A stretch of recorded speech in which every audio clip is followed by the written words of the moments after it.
रोजाना डकैती डलती है, हत्याएं होती हैं, अपराध होता है, अपराध मुक्त नहीं हुआ है। जिस दिन श्री राम से सच्चा प्रेम होगा उस दिन महिलाओं के लिए कुछ ऐसा कार्य करेंगे जिससे महिला सुरक्षित रहे। जिस युग में हम ऐसी बात कर रहे हैं, हम सपना देखने की बात कर रहे हैं कि कोई अपराध नहीं होगा, कुछ नहीं होगा। जब राम का भी युग था तब भी सीता हरण हो गया था, लेकिन हरण भी रावण पैदा हो गया था। हम क्या बात कर रहे हैं? राम राज्य तब होगा जब एक भी कुछ नहीं होगा। मतलब नरेंद्र मोदी से उम्मीद लगानी तो ठीक है, लेकिन आप तो ऐसी उम्मीद कर रहे हैं। सरकार कांग्रेस से है कि आप क्रेडिट लेना चाह रहे हैं राम मंदिर कि आप राम मंदिर के नाम पे क्रेडिट लेना चाह रहे हैं और आप रामलला को अब अपना बता रहे हैं। पर जब राम मंदिर का केस चल रहा था तब आपने 20-20, 28-28 लॉयर हायर किए थे कि राम मंदिर ना बन पाए, तब रामलला आपके नहीं थे। पब्लिक को कैसे चुप कराएंगे बताइए विवेक जी, कैसे क्रेडिट मिल जाएगा कांग्रेस को? मैं फिर यही कहूंगा, कोई क्रेडिट नहीं ले रहा है। कोर्ट का एक डिसीजन था।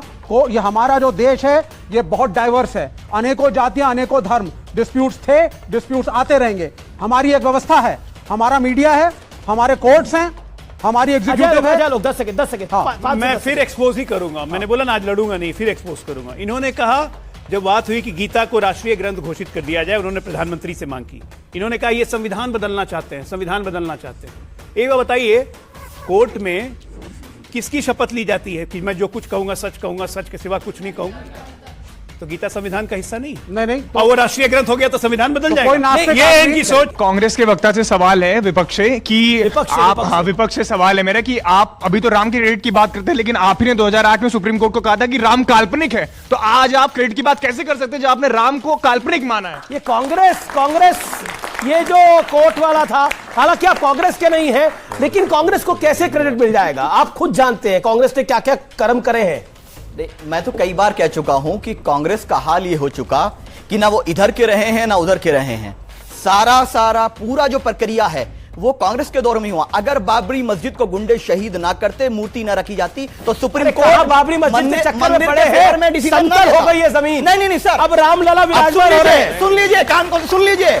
हम अपनी जनरेशंस को बताएंगे, सुनिए, हम जनरेशंस को बताएंगे, अपनी आने वाली नस्लों को बताएंगे कि बाबरी मस्जिद थी और हमारे लिए हमेशा ता कयामत तक बाबरी मस्जिद रहेगी। ये मेरा बिलीफ है। पर अभी आप कह रहे हैं हम संविधान को मानते हैं, और अभी आप कह रहे हैं मुझे हमारे लिए तो कोर्ट के निर्णय के बाद भी वो बाबरी मस्जिद रहेगी। यही आपको एक्सपोज कर देता है। नहीं, आज जब राम मंदिर बन रहा है तो उस पर इतनी उंगलियां उठ क्यों रही है? अगर राम मंदिर इतने सालों बाद बन गया है तो क्या तकलीफ है उसमें? और अगर आप कहते हैं कि दलित को राम मंदिर में नहीं एंटर करने दिया जाएगा, आप संविधान की बात करते हैं, संविधान लिखने वाले भी एक दलित थे, और अब जब आप ये कैसे कह सकते हैं कि राष्ट्रपति नहीं जाएंगे राम मंदिर में? कैसे कहा? जी जवाब। आज उसी दलित के मानने वाले लोगों को इस तरह से कुचला जा रहा है और इस तरह से उनको मंदिर में एंट्री देने की बात नहीं की जा रही है। इवन राष्ट्रपति जी को रोक दिया जाता है। राष्ट्रपति जी को रोक दिया जाता है। आप झूठ सुन रहे हैं अमीर जी। राष्ट्रपति मैं बोल रहा था कि नहीं लड़ूंगा, लेकिन ये बार झूठ बोल रहे हैं। इस देश में किस दलित को मंदिर में घुसने की अनुमति नहीं है? आजकल झूठ ही होता है। इस देश में किस दलित को मंदिर में घुसने की अनुमति नहीं? बार झूठ बोल रहे हैं। माननीय राष्ट्रपति की बात है, इसलिए मेरा निवेदन है राम मंदिर बार झूठ बोल बिल्कुल नहीं है, ये झूठ है। हमारी धार्मिक प्रतिष्ठानों पे टिप्पणी करने का इन्हें अधिकार नहीं नहीं रोका गया था, झूठ है, जाने दिया गया। ओके, बोलिए सवाल क्या? मेरा प्रश्न स्वामी जी से, आपने कहा कि हमें कोई भी जाति के अंदर भेदभाव नहीं है, तो मैं बताना चाहूंगा कि जब पुराने जमाने के अंदर लोगों के गले में हांडिया और पीछे झाड़ू बांधी जाती थी, वो लोग कहाँ से आते थे? वो कहाँ से आते थे? और अम्बेडकर जी ने जिसके लिए तालाब का पानी पी के अनशन किया था, वो कौन थे? तुम ना बोलते, वो द्रविड़ों की बोलिया जिसकी बेटा तुमने बात करी है, इनको नहीं दिखता। मतलब जब मैंने कहा उनकी भी सोचो तो कहते हैं मैं उनकी क्यों सोचूं?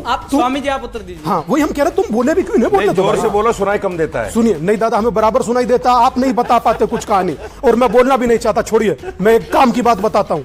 उस समय में जो घटना घटी दादा, उसकी वजह से मैं क्षमा प्रार्थी हूँ, मगर आज को क्यों बिगाड़े? आज तो एक होकर चल सकते हैं। आज जातिवाद क्या हुआ? ये देखिए, मैं वहीं जाकर बोलूं, मैं उसके कान में जाकर समाप्त हो गया जातिवाद। इधर आइए, आप जवाब। एक सेकंड, आपका संवाद, आपने जो सवाल पूछा मैं दादा आपसे कहने के लिए यहीं आ गया। उस समय जो हुआ गलत, होना नहीं चाहिए। कोई इस देश में दलित नहीं था दादा। इस देश में शबरी के झूठे बेर खाने वाला इस देश का त्रिलोकीनाथ था, जिसके हाथ में त्रिशूल है। मगर फिर भी एक बात कहूंगा कि अगर जो कुछ पूर्व में हुआ, दलित में एक बच्चे, देहरादून में एक बच्चे को अंदर जाने से रोका गया, मैं खुद जाकर के उसे भीतर दर्शन करा कर लाया। मैं एक चीज कह सकता हूं, हम चीजों को सुधार सकते हैं ना, हम सुधार सकते हैं। ये खड़े हैं भाई साहब, इनसे पूछिए हमारे अपने कॉलेजों में काहे हमारे नाम का आरक्षण खत्म कर दिया, 2% तक आय उड़ा दिए। पूछिए इनसे, और क्या कहकर गए थे डॉक्टर भीमराव अंबेडकर। उनकी एक पुस्तक थी, अंबेडकर जी को आप मानते हैं, जरूर सुनिएगा, उनकी एक पुस्तक थी भारत और पाकिस्तान का विभाजन, उसे पढ़िएगा, आपको इनकी बातें झूठ और आप जब भी बोलेंगे आप यूं हंसने लगेंगे। सवाल मेरा भी स्वामी जी से ही है। क्या सवाल है? इन्होंने बोला था कि मणिपुर वाली जो महिला का वीडियो लीक हुआ था, उस पे प्रधानमंत्री को इन्होंने 1.5 घंटे बोलते हुए देखा। बिल्किस बानो के अपराधियों को फूल माला पहनाएगी, उस पे प्रधानमंत्री को बोलते हुए आपने कब देखा? नहीं, इनको इंटरेस्ट नहीं, बताइए मुझे। और दूसरा, आप कह रहे हैं कि श्री राम ने शबरी के बेर खाए। मैं भी एक हिंदू हूँ, पर मैं अपने धर्म को लेके कट्टर नहीं हूँ। मेरा क्वेश्चन ये है कि लक्ष्मण जी ने क्यों नहीं खाए थे, उनके मन में शंका क्यों आई? अब मैं अपनी बात कहूँ, लक्ष्मण सवाल जवाब।